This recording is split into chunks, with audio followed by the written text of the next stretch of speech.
Nasayangan ka ba na third runner-up ang inabot ni Atisa sa Miss Universe 2025?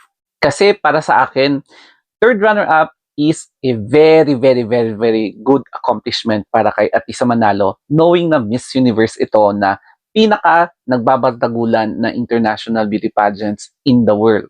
Kaya pag-usapan natin ang 5 possible reasons bakit third runner-up si Atisa Manalo sa Miss Universe 2025. Unahin natin ang first possible reason at ito yung kanyang effort.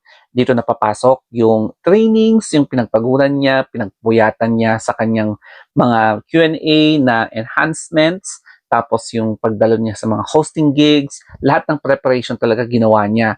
So yung effort, yung sacrifices niya, talagang deserve niya na makapasok all the way sa top 5. Para sa akin, sinasabi ko na ito noon pa, contento na ako sa top 30 finish sa first cut. Basta ang importante, continuous yung placement ng Pilipinas. And ngayon, bonus na yung third runner-up. Kaya we should be happy for Atisa Manalo kasi third runner-up siya. Second possible reason ay yung Q&A ni Atisa Manalo, yung final answer niya.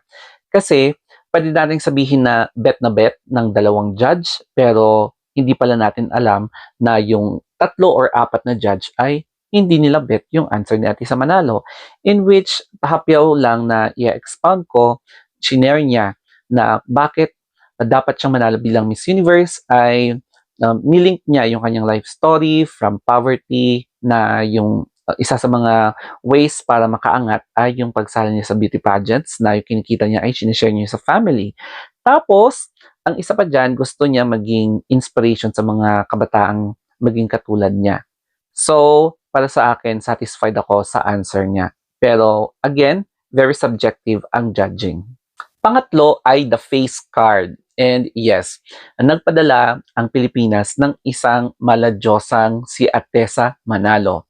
Kasi kung titignan nyo nga naman, no, para siyang Santo Niño.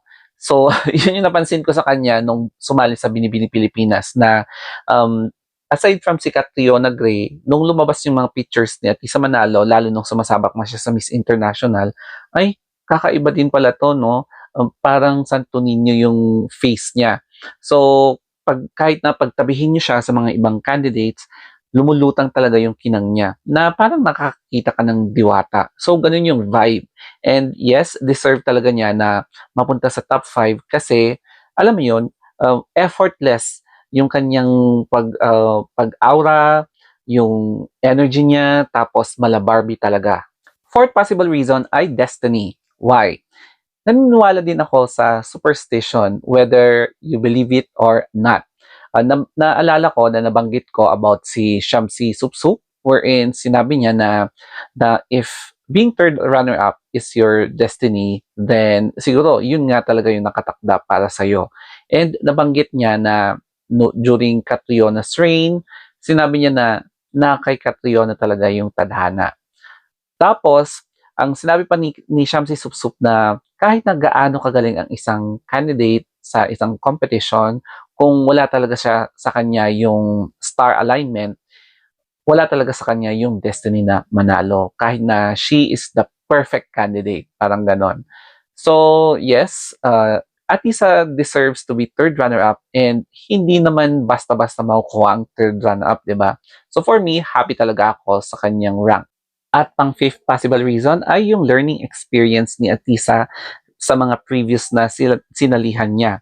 So, I consider her as one of the most na experienced kasi marami ng mga international pageants na sinilihan niya representing the Philippines at mga successful yung mga outcomes. So, bilang isang beauty queen, alam na niya kung ano yung timpla, yung tamang timpla, paano bumarurot sa swimsuit, paano mag-slay sa kanyang gown, and syempre i-ace niya yung Q&A in which na-execute naman niya lahat ng maayos and ayun na nga, na-awardan siya bilang third runner-up. So for me, wala na akong hihilingin pa, very bonus na talaga yung pagiging third runner-up ni Atisa Manalo.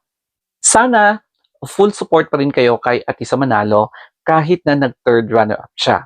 Pero hindi talaga natin may iwasan na may mga hindi nasasatisfy or hindi mo napipilis. So for me, I am very and super satisfied kung ano man yung achievement ni Atisa Manalo. So, nasabi ko sa inyo noon na hindi ako masyadong umasa na makapasok siya sa top 10, top 5, top 3. Kasi marami ang pwedeng mangyari at nangyari nga and naging third runner-up si Atisa Manalo. So somehow, kahit na marami ang medyo naghihinayang, ganun talaga ang buhay. Wala na tayong magagawa, nangyari na yan. So the best is let us give our full support sa kanya kasi ibinandera niya ang buong Pilipinas sa kanyang sacrifice, sa training, yung dedication niya, kahit na last pageant na daw niya ito. Pero malay natin, baka sasali ulit siya. So that's it guys. Thank you and another vlog.